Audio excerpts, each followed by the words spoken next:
people think Nigeria's 2027 race is a simple two-horse contest, Tinubu versus the opposition. But the opposition itself is running three different playbooks against him, a legal one, a lobbying one, and a party-hopping one. And only one of Nigeria's leading opposition figures has actually settled on which party he'll use to do it. Atiku Abubakar is paying Washington $1.2 million to keep a 33-year-old case alive. Peter Obi has changed political parties 5 times in 5 years and just joined his newest one 3 months ago. And President Tinubu, the man both are running against, hasn't had to change parties or hire a single lobbyist to defend himself. Why is that gap in strategy so wide? And what does it tell us about who's actually positioned to win in 2027? Let's get into it. Before we unpack the full story, take a moment to subscribe to Niger Political Lens. We don't chase headlines. We examine the decisions, institutions, and strategies shaping Nigeria's future. If you value facts over noise, you're in the right place. Nigeria's 2027 election is shaping up to be less about a single dramatic contest and more about whether a fractured opposition can even agree on how to challenge an incumbent president. This matters because the strategies each camp is choosing right now, legal escalation, international lobbying, and rapid party switching, see something concrete about each candidate's actual theory of how to win. A candidate who spends $1.2 million lobbying Washington is betting on reputational pressure. A candidate who has changed parties 5 times is betting on tactical flexibility over institutional loyalty. And an incumbent who does neither is betting that incumbency alone is enough. For Nigerian voters, these aren't just personality quirks, they are previews of how each man would likely govern, negotiate, and respond to pressure if he actually held power. Let's build the 3 timelines side by side. Tinubu's legal history. ATIKU'S calculation. Sustained international pressure lets Atiku keep Tinubu's most damaging historical narrative in public view without having to relitigate it in Nigerian courts, where it's already lost. It's a low-cost per-headline strategy relative to $1.2 million spread over a year, aimed at eroding Tinubu's international standing rather than his domestic legal status. Obi's calculation. Frequent party switching is a high-risk, high-reward bet on tactical positioning over institutional loyalty. The upside: Obi avoids being trapped in a legally compromised or internally fractured party right before a nomination deadline.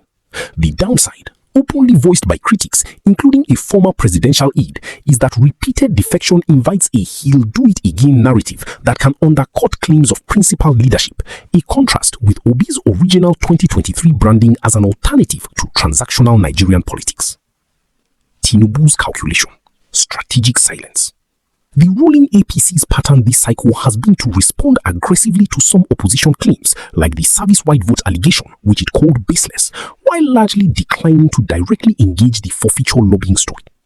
This is a deliberate incumbency advantage. Engaging validates the story's relevance. Ignoring it, when you already hold institutional power and a settled court ruling, costs little. Who gains from opposition fragmentation? Nearly every informed analysis of the 2027 race converges on one point. A divided opposition strengthens Tinubu's re-election odds, regardless of any single cost of prolonged uncertainty. Nigeria's business and investor community consistently cites political and policy predictability as a top concern.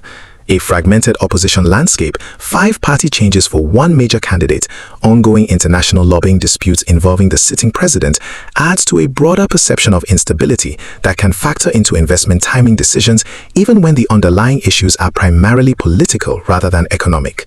Resources spent on positioning versus policy. Neither ATIKU'S $1.2 million lobbying spend nor the legal and administrative costs of repeated party registration and defection directly address Nigeria's core economic concerns: inflation, youth unemployment, currency stability that dominate ordinary voters' daily concerns. That's a genuine opportunity cost critique applicable across the opposition field, not unique to any one figure. Diaspora financing and attention. Obi's 2023 campaign was notable for unusually strong diaspora engagement and small donor financing. His NDC move raises an open question, one this script won't resolve, about whether that diaspora coalition follows him to a 5th party or whether repeated switching erodes some of that grassroots enthusiasm. Here's a number worth sitting with: 5. That's how many different party platforms one of Nigeria's leading opposition figures has been associated with since 2022, in a political system where party registration itself carries real administrative and legal costs each time. None of these three storylines represents an acute security crisis, but they connect to a substantive stability question: institutional trust. Obi's camp has framed his repeated party moves as defensive, protecting his candidacy from what they call orchestrated obstacles. Whether or not that framing is accurate in every instance, its recurrence across multiple parties raises a broader question Nigerian civil society groups have flagged for years: whether the country's party registration and dispute resolution system is stable enough to support genuine multi-party democracy, or whether it structurally pushes ambitious politicians towards constant platform switching.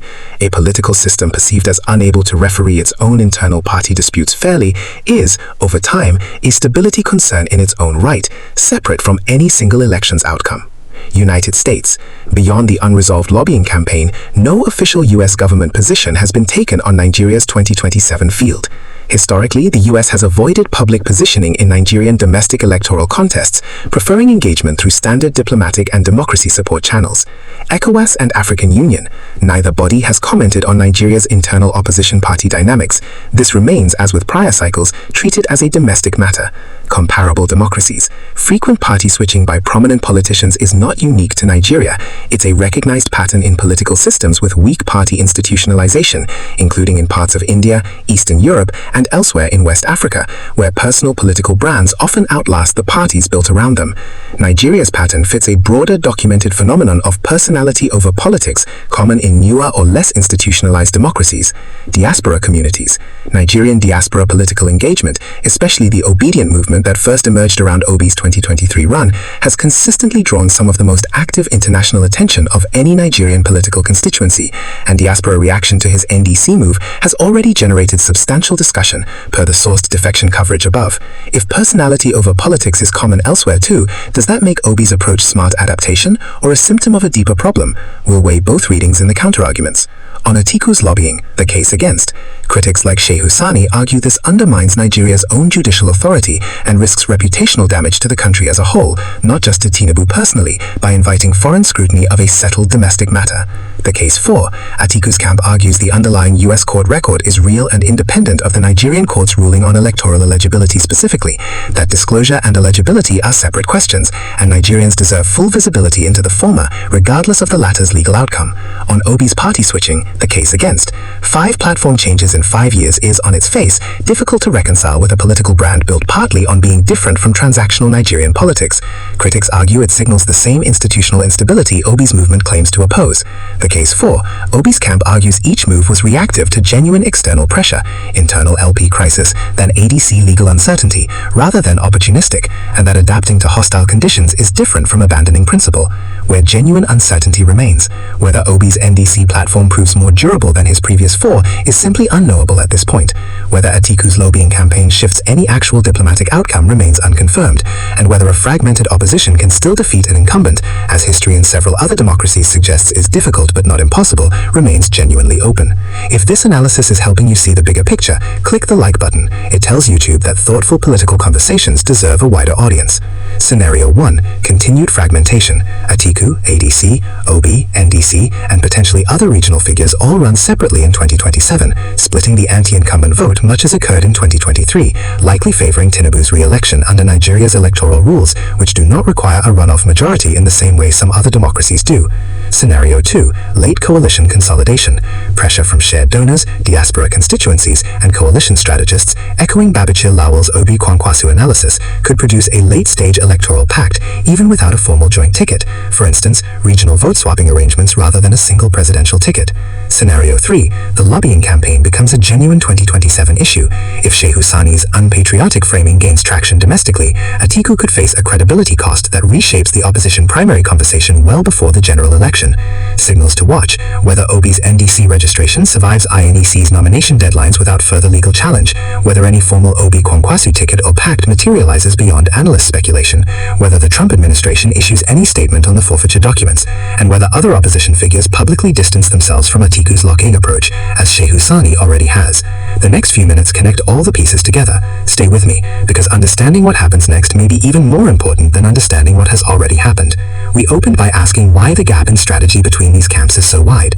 The honest answer, because each camp is responding to a different kind of vulnerability. Tinubu holds institutional power and a settled legal record, so his best strategy is simply not to engage. Atiku lacks institutional leverage domestically, so he's borrowing leverage from a foreign government.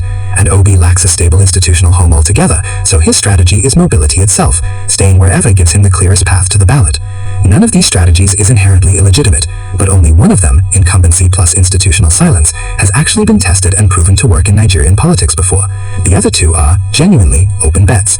Watch the coalition math, not the headlines. In a fragmented field, arithmetic tends to decide more than narrative. If this analysis gave you a clearer understanding of Nigeria's political landscape, share this video with someone who values informed discussion. Subscribe to Ninja Political Lens and turn on notifications, because when the headlines fade, informed citizens still need the full picture. This has been Ninja Political Lens, where we go beyond the headlines to uncover the facts, the context, and the strategy behind Nigeria's biggest political stories.